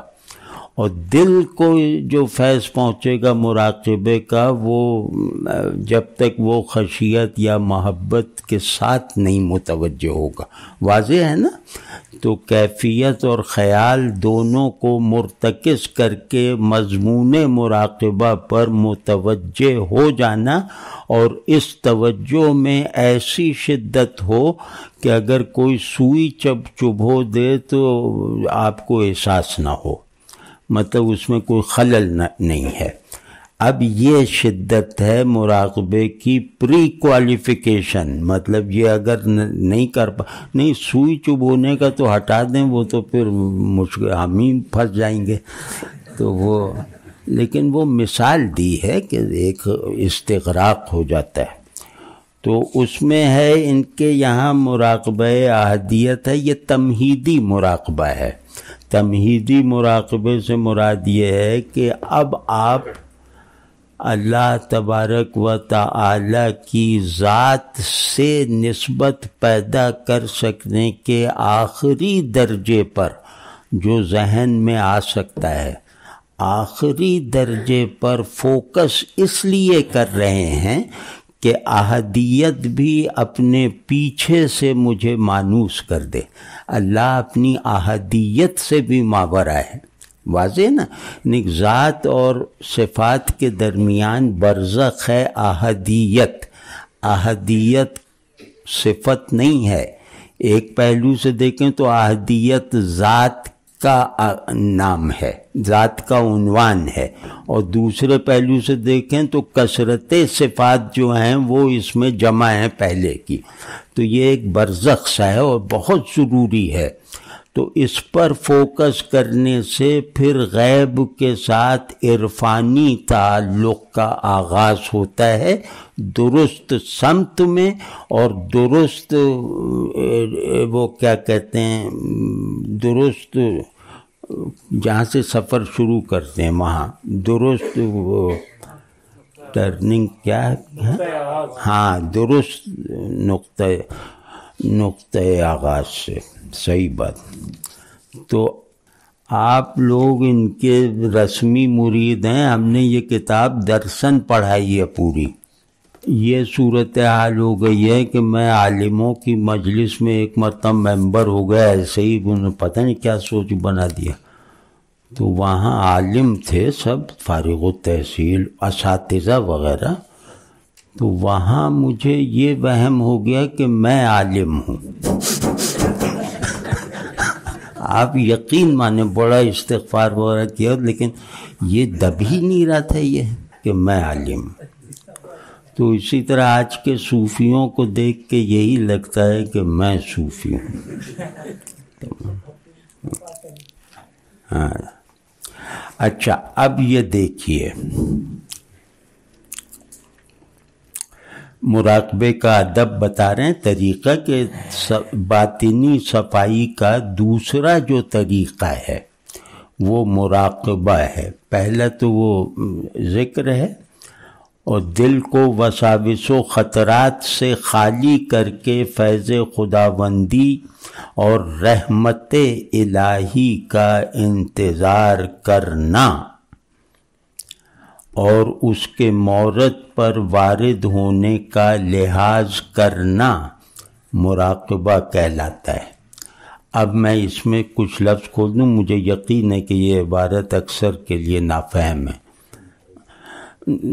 نامفہوم ہے. ہاں، کہ فیض خداوندی اور رحمت الہی، عطف جو ہے وہ فرق ماہیت کرتا ہے، عطف جو ہے وہ مرادف نہیں بناتا دو چیزوں کو. تو واو آ گیا تو اس کا مطلب ہے یہ واو سے پہلے والی چیز کچھ اور ہے، واو کے بعد آنے والی چیز اس سے الگ شناخت رکھتی ہے، اپنی شناخت. یہی ہوا نا. اب اس میں وہ فرما رہے ہیں کہ فیض خداوندی اور رحمت الہی، ان میں کچھ فرق ہوگا تو اور کا استعمال کیا نا. فیض جو ہے وہ فیض میرے اندر قلبی اور وجودی تاثیر رکھتا ہے. فیض میرے انفس کو سیراب کرتا ہے. فیض میرے قلب کی جو ہے وہ مطلب پرورش کا ذریعہ ہے. فیض باطن کا حاکم ہے اس کے، اور جو چیز میرے لیے دنیا کو نشانیوں کا مجموعہ بنائے نا. اب وہ تو بہت لمبی بات ہو جائے گی. ہمارے یہاں سیر انفسی اور سیر آفاقی یہ مختلف بالکل سلوک میں ہیں. تو سیر آفاقی فیض خداوندی کی بنیاد پر جاری رکھتی ہے عروج کرتے ہوئے. رحمت الہی جو ہے یعنی سیر آفاقی جو ہے وہ رحمت الہی کے فیض سے جاری رہتی ہے نزول کرتے ہوئے. تو اب یہ دونوں کیفیتیں اور جو ہے وہ آپ کے ذہن میں مسلمات کی طرح آپ کے قلب میں خواہشات کی طرح پہلے محکم ہونی چاہیے. اب آپ بیٹھیں کہ میں مراقبہ اس لیے کر رہا ہوں کہ میں عروج اور نزول دونوں راستوں سے مانوس ہو جاؤں. واضح ہے نا. تو اب پھر یہ کہ اس لطیفے فیض الہی وارد ہوتا ہے لطیفے پر، لطیفہ وغیرہ. ہاں اب آپ ذرا یہ سب جمالیاتی مضامین میں نے عرض کیے ہیں، اور اب ہم وہ محبت، کیونکہ ہر مراقبے میں بڑی باتیں ہیں، لیکن وہ جو محبت کے مراقبات ہیں نا حب کے، ذرا عزیز الرحمن صاحب حب والے جو ہیں، ہاں مراقبات مشارب، تھوڑا ذرا انتظار بیزاری سے نہ کیجیے، تجسس سے کیجیے گا. ہاں یہ نہیں وہ کہنا یار کس مصیبت میں پھنس گئے. ایک مراقبہ جو ہم لوگوں سے عملی تعلق رکھتا ہے، جس کی افادیت ایسی کہ ہمیں فوری طور پہ اس سے رہنمائی لینی ہر آدمی کو درکار ہے، ہر مسلمان کو اس سے کرتے ہیں. تو اسی میں آپ دیکھ لیں کہ جو فریضہ عام ہے وہ بھی جو ہے وہ آپ کی حس جمال کا مطالبہ کرتا ہے، وہ ہے مراقبہ حقیقت قرآن مجید. ٹھیک ہے، اس کو کہیں کہتے ہیں مراقبہ حقیقت قرآنی، تو اس کے نام پہ وہ ہے، مطلب اس کا نام ضروری نہیں، نام ایک ہونا نہیں. اب اس کی نیت ہے، مراقبات نقشبندیہ کی نیتیں فارسی میں ہیں کہ فیض می آید از مبدأ وسعت بے چون حضرت ذات کہ منشائے حقیقت قرآن مجید است، مورد فیض حیات وحدانی من. بس یہ نیت پوری ہو گئی. یہ بھی مراقب ہو کے، نیت بھی مراقب ہی ہو کے کرنی ہے. اب اس میں ٹیکنیکلٹیز تو بہت زیادہ ہیں، میں اس کا جمالیاتی عنصر آپ سے عرض کرتا ہوں. یہ مراقبہ جو ہے وہ شاہ صاحب رحمہ اللہ نے خود ترجمہ کیا اس نیت کو کہ اس کمال وسعت والی بے مثل و بے چون ذات سے جو منشاء حقیقت قرآن مجید ہے، میری حیات وحدانی پر فیض آ رہا ہے. یہ ترجمہ ہو گیا. اب اس میں کھولنے پہ نہیں پڑتے، ہم صرف ایک جز اس کا دیکھیں گے. وہ جز یہ ہے کہ اللہ جو تمام تعینات، تمام قیود، تمام شروط، تمام وہم و گمان، تمام یقین و ظن سب سے ماورا ہے. تو اور اس کی جو ہے بے چونی، اس جیسے وہ کیسا ہے یہ بھی نہیں کہا جا سکتا.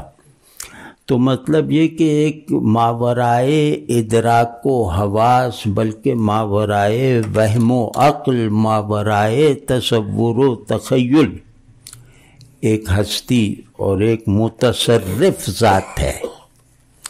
تو اس کی یہ جو تنزیہ محض ہے نا، اس سے اگر مجھے مناسبت نہ پیدا ہو تو اللہ کے ساتھ مجھے وہ اس معرفت میں محرومی کا سامنا ہوگا جو اس پر ایمان لانے کے لیے ضروری ہے. آپ سمجھیں نا، اللہ پر ایمان لانے کے لیے ضروری ہے کہ اللہ کو میں جان نہیں سکتا. واضح ہے نا؟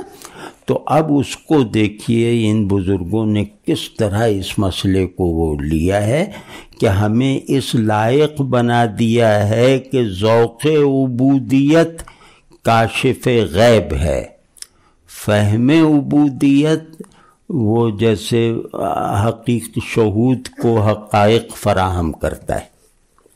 دیکھیے گا آپ کیسے ہو رہا ہے کہ ابھی پہلے تصور دیکھیے پھر میں بعض اکابر نے اس مقام میں اس طرح دیکھا ہے کہ میں خانہ کعبہ کے اوپر آ گیا ہوں اور وہاں ایک زینہ رکھا ہوا ہے جس کے ذریعے سے اوپر چڑھ کر حقیقت قرآن مجید میں داخل ہوا ہوں. اس جملے کو غور کیجئے کہ کعبہ ربانی ہے، اس کی چھت ہے، وہ ایک مٹیریل چیز ہے، سب کو دکھائی دینے والی چیز ہے، ایک مقام ہے. اسی مقام کی طرح یہ کہہ رہے ہیں کہ حقیقت قرآن مجید کے مقام میں داخل ہو گیا، یعنی داخل ہونے میں گویا اس کی تاکید اور زیادہ تاکید ہو گئی کہ وہ بھی کعبے کی طرح ایک وہ قابل احساس مقام ہے. اب آپ یہ دیکھیے کہ جو مجرد ہے، اس مجرد اور محسوس دونوں میں فرق ختم کیا یا نہیں؟ کعبہ صورت کی حقیقت ہے، یعنی کعبہ حقیقت باعتبار صورت ہے، اور جو یہ حقیقت قرآن مجید ہے یہ صورت باعتبار حقیقت ہے. وہ کیا ہے کہ وہاں پہنچے تو خانہ کعبہ زینہ چھت سب ہے نا، وہ سب آپ اگر گئے ہوں تو آپ تصور میں بھی لا سکتے ہیں، اور وہ وہی مراد ہے۔ تو وہاں پھر اب خانہ کعبہ خود ایک آیت ہے جو اپنے سے ماورا کی طرف اشارہ کر رہا ہے۔ خانہ کعبہ فعل الہی کی ذیل میں آتا ہے، اور کلام اللہ کلمہ ہے، کلمہ الہی کو فعل الہی سے زیادہ قرب حاصل ہے ذات سے، کلام سے کا قرب متکلم سے زیادہ ہے، فعل نتیجہ فعل کا قرب فاعل سے اتنا زیادہ نہیں ہے۔ واضح ہے نہیں بات؟ اب اس میں آپ کو سجھا دیا کہ اللہ کی نشانیوں کی دو قسمیں جو بالکل آپ کو جیسے پانی کر کے دکھا دیں، آپ کو اس کی اصطلاحات نہ جان سکنے کا نقصان نہ پہنچنے دیا۔ وہ یہ ہے کہ کعبے کی صورت کو دیکھنا ہی ابدیت کی حقیقت کو مصور دیکھ لینا ہے، اور لیکن اس سے آگے جو مراتب ذاتیہ ہیں ان کی طرف نسبت کا سفر طے کرنے کے لیے یہ خانہ کعبہ اپنے سے بالا تر، یعنی یہ فعل الہی قول الہی میں داخل کر دیتا ہے، یہ اشارہ کرتا ہے اور آپ قول الہی میں داخل ہو جاتے ہیں۔ یعنی یوں سمجھیں کہ خلق و امر سے آپ مراتب ذاتیہ کے دروازے پہ پہنچ جاتے ہیں۔ تو اب یہ جو ہے کہ جو نظر آ ہی نہیں سکتا اس کو یہ کہہ رہے ہیں کہ حقیقت قرآن مجید میں داخل ہونا، یہ ذہن اگر نہیں ہے نا مذہبی ایمانی ذہن، اگر اس بات کو آسان نہیں محسوس کرتا کہ غیب میں داخل ہونا شہود میں داخل ہو جانے ہی کی طرح یقینی ہے اور قابل احساس ہے، اس مراقبے میں یہ دکھا دیا جاتا ہے کہ شہود کا منتہا خانہ کعبہ اور خفا کا جہان قرآن مجید، یعنی لفظ اور اس کے معنی میں جو نسبت ہے وہ گھر اور مکین میں نہیں ہے، اتنی قریبی نسبت۔ تو اب وہ کہہ رہے ہیں کہ یہ ذرا جمالیاتی ذوق کی کار فرمائی دیکھیے، شاعرانہ اصطلاحوں میں نہ صحیح، لیکن وہ کہ اس مقام میں، کس مقام میں؟ حقیقت قرآن مجید کے مقام میں شرح صدر ہو جاتا ہے۔ شرح صدر کسے کہتے ہیں؟ جب ہم کہتے ہیں بھئی مجھے شرح صدر ہو گیا، یعنی اب میرے لیے تحقیق وحقیق کی ضرورت نہیں، مجھے تحقیق مزید کی ضرورت نہیں ہے، اور مجھے جو حاصل ہوا ہے اس کے بارے میں میں اپنے طور پر یقین رکھتا ہوں کہ اس میں کوئی دھوکہ نہیں ہے، کوئی خطا نہیں ہے۔ تو اس کنڈیشن کو شرح صدر کہتے ہیں، اور شرح صدر کو تھوڑا سا گہرائی میں دیکھو تو ذہن عقل قلب میں سما چکی ہے۔ جب عقل اور قلب کا مزاج اثبات سطح ادراک ایک ہو جائے تو اس سے حاصل ہونے والے مدرکات کے بارے میں ہم یہ کہتے ہیں کہ ہمیں شرح صدر ہو گیا۔ یعنی آپ یہ کہنے کے قابل نہیں ہونا چاہتے کہ مجھے اللہ کے مراتب ذاتیہ کے بارے میں، شؤون ذاتیہ کے بارے میں شرح صدر ہو گیا، یہ نہیں کہنا چاہتے۔ تو شرح صدر اسی وقت ہوگا کہ جب ایک نئی نوعیت کا غیر شخصی تجربہ اور نزولی واردات جو آپ کے ذہن میں رکے رہنے کا وہ نہیں وہ کرتی، ان کا منصوبہ یہ نہیں ہے، جو آپ کے ذہن کو چھوتی ہوئی، آپ کے قلب کے اندرون کو جگمگاتی ہوئی، جگاتی ہوئی اور رخصت ہو جاتی ہیں۔ تو اس وقت آپ کہتے ہیں کہ مجھے غیب پر شرح صدر ہو گیا، اور اس میں نفس الامر میں غلطی کا امکان نہیں ہے. تفصیل ظاہر ہمیں اتنی نہیں معلوم، یہ واضح ہے نا. تو غیب کا معرفت تفصیلی یعنی عالم ذاتی کے ورے ورے رہتے ہوئے عالم ذات کی مسلسل یقینی معرفت حقیقت قرآن مجید کے مقام میں داخل ہونے سے عبارت ہے. واضح ہے نا؟ ہاں تو بہرحال وہ خیر اب آج کل یہ واقعی بڑا مسئلہ ہے. مجھے ڈپریشن سا ہونے لگا ہے کہ اب مطلب کیا کہیں، اب شرمندگی ہونے لگتی ہے کہ یار پتہ نہیں کیا ظلم کر رہے ہیں یا کیا کر رہے ہیں. تو اب بہرحال ایک بات بھائی، ہم اور آپ جیسے ایک دوسرے کے ہم آپس میں ایک دوسرے کے بیک وقت پیر و مرید ہیں کہ کبھی آپ پیر بن جائیں کبھی ہم بن جائیں. تو جب تک یہ اس طرح نہیں ہوگا نا عوام میں، ہم جیسے ہم لوگ ہیں، اس وقت تک اصلاح نہیں ہوتی. کوئی ناصح مطلق نہیں ہے، ہر ناصح مستحق نصیحت ہے. اگر وہ یہ باور کر لے تو بس چل پڑتا ہے نظام. تو ہمارے یہاں یہ سب نہیں ہوگا. بس شیخ الحدیث، اب خبردار مجھ سے کوئی وہ اصلاح نہ کرے میری بات کی. ہم اس شیخ التفسیر ہیں، خبردار زمخشری وغیرہ کا یہاں نام نہ لانا. مطلب کچھ بھی کر دو. تو یہ جو حکومت پاور گیم، علم ناقصوں میں پاور حاصل کرنے کا ذریعہ بن جاتا ہے، کاملوں میں عاجزی پیدا کرنے کا وسیلہ ہوتا ہے، ناقصوں میں طاقت پیدا کرنے کا ہوتا ہے. تو یہ نہ کرو. سب لوگ ہم لوگ کہاں کر رہے ہیں، ہم تو سیدھے سادے لوگ ہیں. ویسے کہہ رہا ہوں کہ ذرا ایک ماحول بناؤ.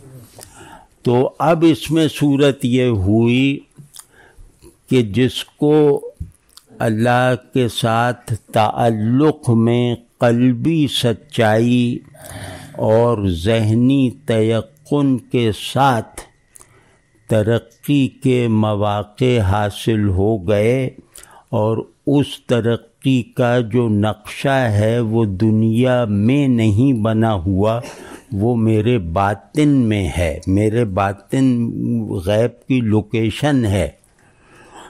تو اب جس نے اس سامان سفر کے ساتھ جب وہ قرب الہی کو مقصود بنا کر یعنی بصورت معرفت یا بحال محبت اور خشیت، جب وہ آگے بڑھتا رہتا ہے تو اس پر جو ہے یہ انکشاف نہایت آسانی اور قطعیت کے ساتھ ہوتا چلا جاتا ہے کہ اللہ لا مکان میں ہے، لیکن کوئی مکانی شے مجھ سے اتنی نزدیک نہیں ہے جتنا وہ ہے. تو اللہ کی نزدیکی کا تجربہ ہونا چاہیے، محض عقیدہ کافی نہیں ہے.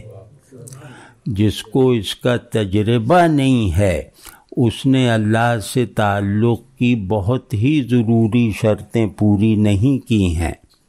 بھائی اتنے سب کچھ تو اللہ ہے تو کچھ محبت نہیں محسوس ہوتی، کچھ ڈر نہیں محسوس ہوتا. یعنی احساسات سے منقطع چیز، حافظے تک محدود چیز، وہ جس کو ردی سمجھتے ہیں نا ہم، اس کے ساتھ یہ سلوک کرتے ہیں کہ جیسے ہم کام کر لیا، وہ فارغ ہوتے ہی سارا علم نکال کے باہر پھینک دیا. آپ سمجھ رہے ہیں نا؟ تو اگر میں اللہ کو مانتا ہوں اس کی ہی دی ہوئی معرفت کے ساتھ، تو میں اللہ سے تعلق میں جذبات اور احساسات اور احوال سے خالی کیوں ہوں؟ ذرا سا میں ناروے کا ایک تفصیل ذکر کر دوں نا کہ یہ ہے، تو جو کبھی ناروے نہیں جا سکتا وہ بھی ایک طبعی رغبت پیدا کر لے گا۔ ایک پرچون فروش کے سامنے جا کے سیٹھ آدم جی بننے کا میں نسخہ بتاتا ہوں اس کے سامنے، اور فضائل اور یہ، اور اس سے ظاہر ہے یقینی بات ہے کہ وہ سیٹھ آدم جی نہیں بن سکتا، لیکن میں اس کو ساری تعلیم دیتا ہوں، ترکیبیں بتاتا ہوں کہ یہ کرنا ہے یہ کرنا ہے۔ وہ جتنے انہماک سے سنے گا نا، اس انہماک سے قرآن پڑھنے والا قرآن پہ متوجہ نہیں ہے، ایک محال مقصود جو ہے وہ اس کو لپیٹ میں لے لیتا ہے۔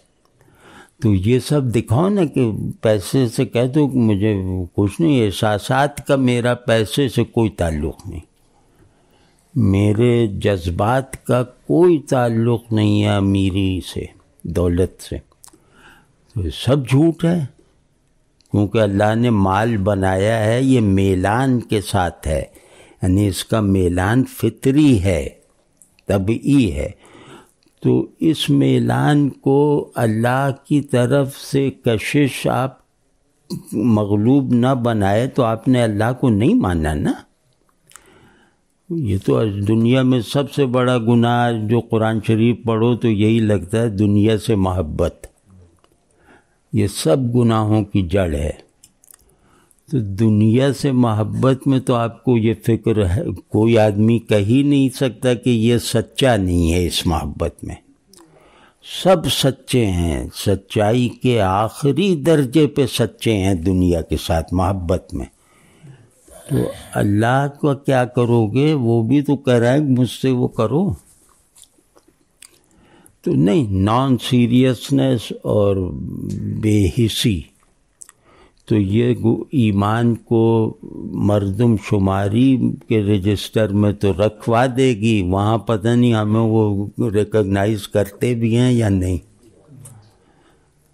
یہ فکر، اور بھئی آپ کو معلوم وہ جنت دے گا وہ دوزخ میں پھینک دے گا، اب اتنا بڑا نتیجہ ہے، اور جس کے ہاتھ میں یہ ہے وہ کہہ رہا ہے کہ بھئی مجھ سے بخشش مانگو بخشش دے دوں گا، مجھ سے محبت کرو تو بلا حساب جنت میں پہنچ جاؤ گے، اور یہ سب گارنٹی ہے، اور ہم کہہ رہے ہیں چھوڑو یار جنت، جنت کتنے لوگوں کے خواب میں آتی ہے، دیکھیں جس کی طرف رغبت ہوتی ہے نا وہ چیزیں خواب میں ضرور دکھائی دیتی ہیں۔ خواب میں جنت کہاں آتی ہے؟ زیادہ زیادہ کچھ حوروں کا بہت تلذذ کے ساتھ ذکر کر دیا، بس وہ بھی جنت کو جیسے پتہ نہیں کیا بنا دیتا ہے، یہ سب نہیں، جنت مقام دید ہے۔ تو اب اس دید کی خواہش کے زور سے جو جنت لاشعور خواب میں دکھائے گا، وہ میں نے دیکھا اکثر لوگوں کو تجربہ نہیں ہے اس کا کہ جنت خواب میں آ گئی، یا ایسے ہی آدمی ہڑبڑا کہے کہ یا اللہ جنت ہی میں ڈالنا، جہنم میں نہ لے جانے، جیسے ایک منہ سے نکلتا ہے نا ڈر سے یا رغبت سے، اس طرح کی جو اضطراری کیفیتیں ہیں کبھی اللہ کے حوالے سے کیوں نہیں طاری ہوتی؟ تو وہ اس کے بغیر سچا نہیں ہے آدمی۔ تو اگر اس سچائی تک پہنچنا ہے تو اس کا راستہ جمال ہے۔ ذوق جمال رکھنے والا تعلق میں جھوٹا نہیں ہوتا، ذوق جمال تعلق میں احساسات اور کیفیات ڈال دیتا ہے، ذوق جمال غیب سے حضوری کا تعلق پیدا کر دیتا ہے۔ تو یہ وہ ہماری بنیادی، اور پھر یہ کہ یہ جو سنگ دلی ہے نا، مطلب اس وقت آپ لوگوں کو اندازہ نہیں ہے باہر جو ہو رہا ہے، وہ کہتے ہیں اسلام انسان دشمنی کا مذہب ہے کہتے ہیں، اور اسلام بد تہذیبی کا مذہب ہے، اسلام میں حماقت عام ہے، مذہبی ذہن کو کہتے ہیں کہ یہ پسماندہ ذہن ہے، کلینکل انداز سے. اب ظاہر ہے ان کے پاس طاقت ہے، جو چاہے کہتے رہیں، لیکن مصیبت یہ ہے کہ ہم ان کے لیے ثبوت کی حیثیت رکھتے ہیں، ناقابل تردید ثبوت کی حیثیت.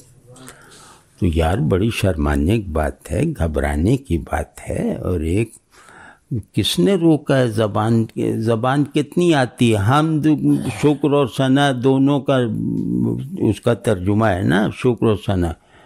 اگر الحمدللہ رب العالمین میں یہ شکر اور ثنا دونوں جمع کن کن پہلوؤں سے ہیں نحوی طور پر بتا سکتے ہو؟ یہ سب نا وہ ٹھیکیداری نہ کرو صرف ایک عربی قالا قول جان لینے سے. قرآن ماورائے لسانیات فہم کا بھی فہم والی کتاب ہے. آدمی بس محبت سے دیکھے گا تو لفظ لغت سے زیادہ اس پر منکشف ہو جاتا ہے. تو بس اب اس سب جھنجھٹوں سے نکلنا چاہیے. تو اب اس کا آغاز کیسے کیا جائے وہ میں عرض کرتا ہوں کہ ایک تو شاعری پڑھنے کا ذوق پیدا کیا جائے اور لفظ شناسی جو ہے وہ معیاری درجے تک پہنچائی جائے. ٹھیک ہے نا؟ الفاظ جیسے عربی تو بہت اس میں مددگار ہیں نا، کہ وہاں مادہ در مادہ جو زبانیں اشتقاقی ہیں نا، جن میں مادہ ہوتا ہے، اور وہ مادہ جن حروف پہ مادہ لفظ نہیں ہوتا، حروف ہوتے ہیں. تو وہ حروف جو ہیں وہ جیسے طلسمات کی کنجیوں کی طرح ہوتے ہیں عربی میں. یہاں بھائی جہاں جیم اور نون آ گیا، نون جیم نون نون، یہ مادہ ہے نا، ثلاثی ہے، تو وہاں چھپاؤ کا پہلو ضرور ہوگا کہ مجنہ، جن، جنت، جنون، ان سب میں چھپاؤ ہے نا. تو اس طرح وہ زیادت حروف معنی میں زیادت کو لازم کرتی ہے. تو اب کہاں جب یہ یا تو رٹ لیا ہے کہ ہماری طرح، اب ہمیں تو عربی آتی نہیں، یہ تو عربی نہ جاننے کے نتیجے میں جیسے روب ڈالنے کی وجہ سے سیکھا ہے. تو وہ لیکن بھائی آپ لوگ تو ذمہ دار ہیں نا اس کے. آپ سے کیوں نہیں پوچھا جا سکتا؟ میرا دل کیوں نہیں کہتا کہ قرآن کی اس لفظ کے گہرے معنی میں کسی رسمی عالم سے جا کے پوچھوں؟ میرا دل کبھی نہیں چاہتا. شاہ عبد القادر صاحب کا ترجمہ ہے، وہ لفظ کی کھڑکی کھول دیتا ہے. بس ہمارے وہ امام ہیں، وہ ترجمہ دیکھو نا، وہ ایسا لگے گا کہ لفظ سے مطلب اگلوایا اور اس کی حقیقت تک رسائی کا راستہ پایا. یعنی اس میں ہر کلمہ الہی میں معنی کامل اور ماورائے معنی حاضر ہے ہر کلمے میں. یہ نہ مانا تو تم بالکل ہی نادان ہو. انسانی کلام میں معنی اور ماورائے معنی ایک لفظ کی پراپرٹی نہیں بن سکتا. اللہ کے کلام کا وہی لفظ جو ہمارے استعمال میں ہے، وہ جیسے ہی اللہ کا کلمہ بنے گا ویسے ہی اس میں ہوگا کہ معنی ظاہر میں مطلق ہے، محضیت میں ماورائے معنی ہے. اطلاق اور محضیت کا نہیں، وہ اب میں نہیں پوچھتا یار مجھے معلوم ہے نہیں معلوم. تو اب آپ لوگ شاعری پڑھیں، اور شاعری ذرا فاسقانہ شاعری نہ پڑھیں، اس میں کیا ہے. تو شاعری کنجی ہے. سیدنا عمر رضی اللہ تعالیٰ عنہ جن سے زیادہ جامع الاطراف ذہن غیر نبی کو نہیں ملا ہے، کسی کو بھی. وہ اتنے جامع الاطراف تھے کہ وہ جیسے لگتا ہے نبی علیہ السلام کے معجزے کی تجسیم ہے عمر. تو وہ کہتے ہیں کہ اپنا دیوان نہ چھوڑنا. تو وہ کسی وجہ سے کہتے ہوں گے نا. اور جمال کا ذوق ایسا ہے کہ امرؤ القیس بڑا شاعر ہے. اگر آپ نے فتوے کی روشنی میں دیکھ کے کہا کہ شاعر بھی راغب مراد آبادی جیسا ہے تو یہ حرکت نہ کیجیے گا. اس پہ بھی حضرت عمر نے راستہ دکھایا ہے کہ وہ شاعروں میں سب سے بڑا ہے اور جہنم کے سفر میں ان کا قائد ہے. یہ کہے نا حضرت عمر کہ یہ انہی کا قول ہے کہ جہنمی بنانے میں وہ سب سے آگے ہے اور شاعر بھی سب سے بڑا ہے. یہ آپ کو معلوم، یہ جو باریکیاں ہیں نا یہ آپ پہ واضح ہونی چاہیے. جمال معنی میں قبیح لیکن ظاہر میں جمال ہے تو اس کا جمال کے ظاہری اسٹرکچر کی روشنی میں اسے تجزیہ کر کے مانا جائے گا. تو جناب یہ ہو گیا. اب اللہ مجھے توفیق دے آپ کو بھی، لیکن سب سے پہلے اللہ کو دیکھنے کی آرزو پیدا کریں. مطلب واللہ کہہ رہا ہوں کہ یار اللہ کو دیکھ ہی نہیں پا رہے، اب کیا کریں. یہ چیز بھی دکھا رہی ہے، وہ علامت بھی پہنچا رہی ہے، لیکن وہ دیکھنے والی جو میری خواہش ہے وہ بہرحال نہیں پوری ہو پا رہی. اس خواہش کا دباؤ کبھی محسوس کیا ہے؟ اس حالت فراق کو کبھی محسوس کیا ہے؟ یہ صوفی کروائیں گے، یہ کروائیں گے. تو بھائی اللہ مجھے نصیب فرمائے وہ، لیکن مجھے اللہ کو دیکھنے کا شوق بہت زیادہ ہے. بس جمال یہیں سے پیدا ہو جائے گا، سارا جمال اسی میں ہے. نہ ممتنع المشاہدہ کے لیے شوق مشاہدہ، یہ جمال ہے. جبھی تو جمالی ذوق پیدا ہوگا نا، ورنہ کیا ہے کہ آدمی ایسی تصویر بناتا ہے وہ کہتا ہے لا حول ولا قوت الا باللہ، پھر کوئی منظر سا بن جاتا ہے پھر کہتا ہے لا حول لیس کمثلہ. تو وہ کیا تشبیہ کے حقوق ادا کرتا ہے تنزیہ کے سے محکوم ہو کر. تو جو تشبیہ کے حقوق تنزیہ کے پابندی کے ساتھ ادا نہیں کر رہا، فعلیت کے ساتھ، فاعلیت کے ساتھ، وہ کہاں کا جمال اور کہاں کا وہ، اس بیچارے کیا معلوم. تو اللہ کا جو نظام تشبیہ ہے یہ جمال کو ظاہر دیتا ہے، اللہ کا جو نظام تنزیہ ہے وہ جمال کو حقائق فراہم کرتا ہے. ان دونوں میں رہ کے دکھاؤ نا. پیڑ خوبصورت لگا، اس کی خوبصورتی کو ڈسکرائب کرنے کی صلاحیت اگر نہیں ہے تو آپ کفران نعمت کر رہے ہیں. وہ سب مدرسے والوں کو مختلف جگہوں پہ لے جانا چاہیے کہ اللہ کی اس نشانی کا جمالیاتی حق ادا کرنے کی اپنے طور پہ عاجزانہ کوشش کرو. تو وہ وہاں بھی موبائل کھول لیں گے. تو یہ نہیں، آپ بڑی بس اللہ، آپ لوگ ہمیں پاگل پن سے نکالیں، ہمیں ڈپریشن سے نکالیں، اور ہمیں مایوس ہونے سے بچائیں جو ہمیں راستہ نہیں سجائی دے رہا. یعنی اس وقت مایوسی مدلل ہے اور امید عقیدہ ہے. دلائل سب یاس کی طرف ہیں، عقیدہ امید کا ہے. بس اللہ تو خوب سب کو خوش رکھے.